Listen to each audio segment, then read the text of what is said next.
So all of us who remember that day now 30 years ago look back with horror at what unfolded in Dunblane. Those images of parents running to the school gate, the horror of what then emerged was unprecedented and haunts many of us still to this day. I was living and working in Edinburgh at the time. I was a trainee solicitor. I remember vividly watching the news coverage.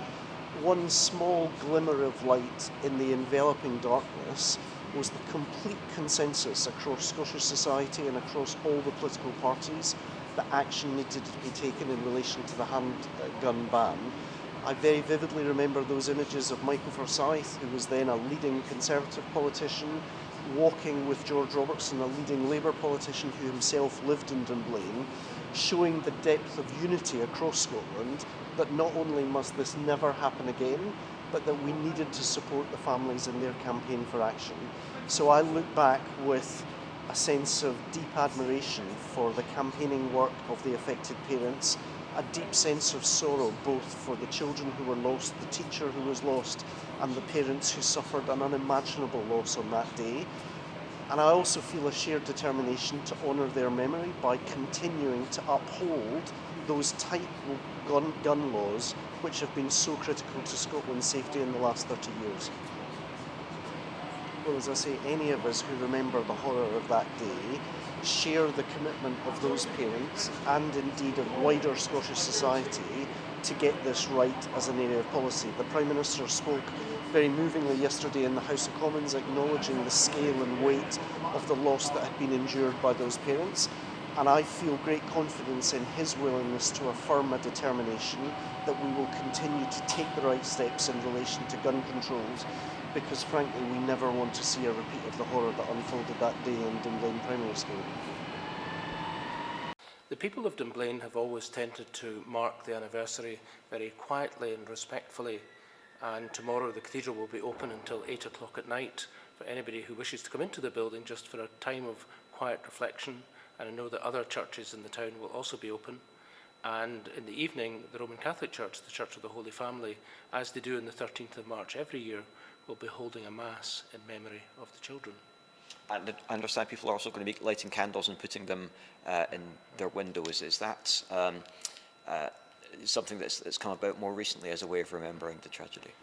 I know that some people have done it in the past, and the Community Council has encouraged people this year to light a candle and place it in their window, just as a quiet mark of remembrance and respect.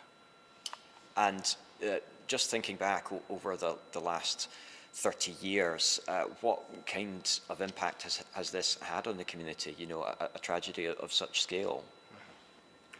Well, 30 years is obviously a very long time, and I haven't been in Dunblane for much of that 30 years. However, the people of Dunblane will never forget the children who were killed that day and their teacher, and they will always remember quietly and respectfully.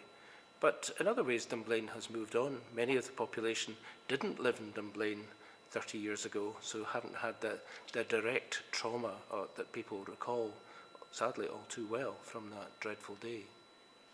And of course, what emerged after the tragedy in Dunblane was a campaign around gun safety that led to changes in the law. That was very significant, and a lot of people here would have been involved in that. Is that something that people look upon with pride and great respect? I think there is an enormous amount of respect for those who drove that campaign, the Snowdrop campaign for the change of gun laws in the United Kingdom. It was a campaign beset with a considerable amount of opposition and challenge, and yet the people who did it with enormous courage and persistence and persuasiveness, leading to the change in the gun laws. I mean, every anniversary for our family is really important, and we don't necessarily sort of mark time by the anniversary years, but I think to imagine how old Ross would have been at this age and how much he might have done with his life, and how much time has passed for my family without him, I think, is what really hits home. Yeah, it's hard to imagine. I think that it's been 30 years.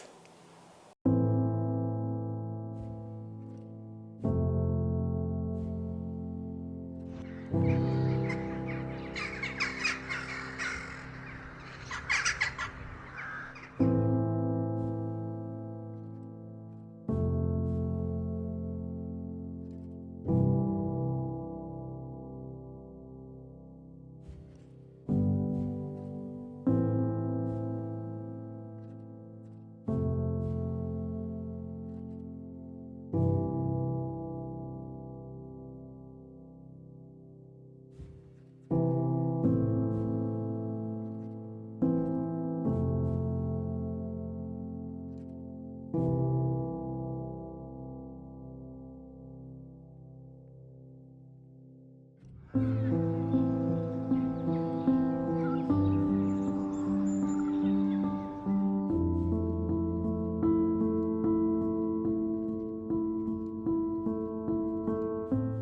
invite the First Minister to make some remarks on the 30th anniversary of the Dunblane shootings.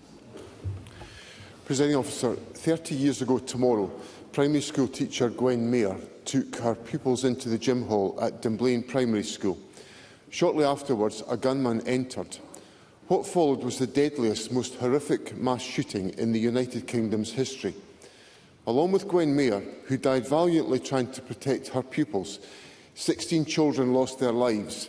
15 others were injured. I, like everyone who lived through that moment, will never forget that day. On the same day as parents faced the unbearable loss of their children, my eldest son was born. I remember the preciousness of my son's birth and could not begin to imagine that day or any day since the sense of loss faced by those families. In the months that followed, grief-stricken parents and residents of Dunblane decided they would not let such tragedies happen again. They collected 750,000 signatures in their campaign to change UK gun laws. And in November 1997, handguns became illegal in the United Kingdom. Scotland has not seen a mass shooting since. My thoughts, my prayers and my deepest condolences go out to everyone impacted by that terrible tragedy.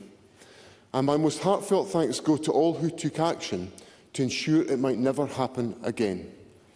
And to the community of Dunblane, they have demonstrated in the intervening years such strength and resilience to demonstrate the power of community, the power of solidarity, the power of love within Scotland, and they have the respect and the admiration of us all.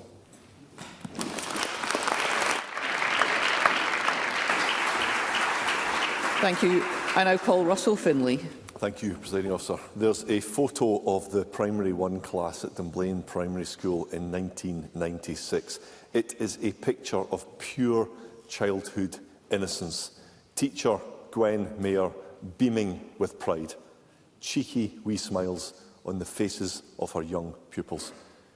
On March the 13th, 1996, they were visited by evil. After 3 minutes of gunfire, Gwen and 16 of our pupils lay dead. I remember, we all remember, where we were on that spring day. News bulletins stopped us in our tracks. How could any parent bear the agony, the endless agony of such loss? Dunblane became synonymous with tragedy. But the town's tears of sorrow turned to anger and then to action. Parents, politicians and ordinary folk from across Britain demanded that there could never be another Dunblane, and they meant it. Handguns were banned, lives were saved, and they continue to be saved. Thank you.